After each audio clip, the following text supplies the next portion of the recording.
Salams and welcome. Thank you for joining me in episode number 208 of the Afrikaans reading of the Holy Quran. And we are busy with the Heilige Quran by Imam M.A. Baker. May Allah subhanahu wa ta'ala reward Imam Baker, all the various compilers of this particular translation of the Quran, and the various organizations that are producing free copies and distributing free copies, right? Auzubillahi minash shaitanir rajim. Bismillahir rahmanir rahim. In the naam van Allah, die barmhartige, die genadige.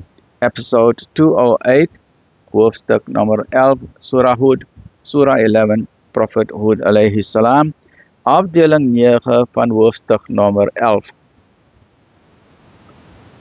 Die onrechtvaardiges en die rechtvaardiges. Sekerlik het ons Moses met ons tekens en met gesag. Let's start again.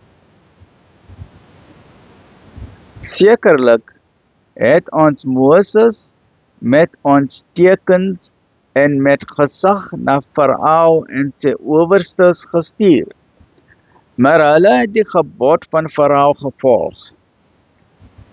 En die gebod van Farao was nie verstandig nie.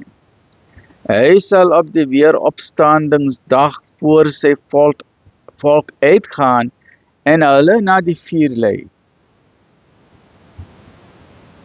En boos is die plek waarna toe hulle gebring sal word.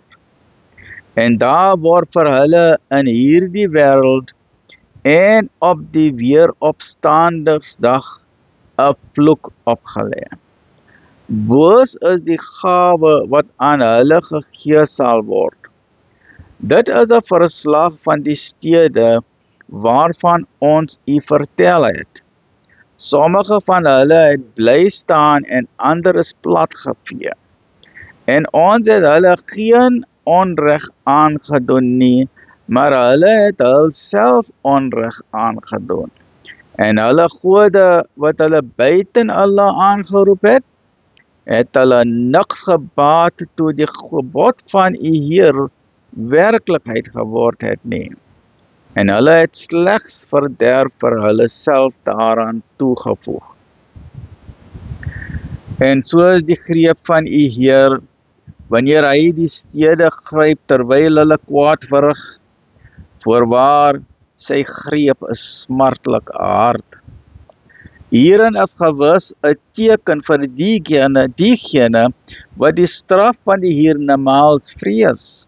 Dit is 'n dag waarop die mensdom versamel sal word, en dit is 'n dag waarvan die mens getuie sal wees, en al die hele mensdom.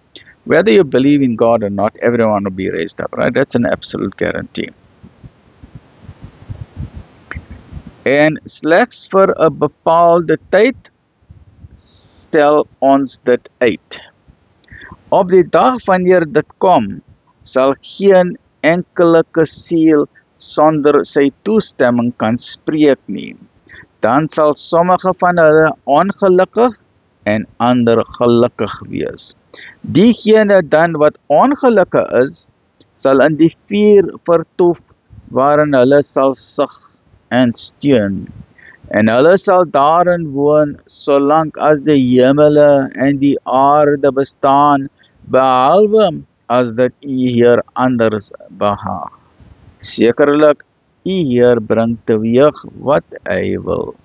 Maar diegene wat gelukkig is, sal in die hemel wees en ook daarin vertoef, solank as die hemele en aarde bestaan, behalwe as dit u Heer anders mag behaag, 'n gawe wat nie afgesny sal word nie.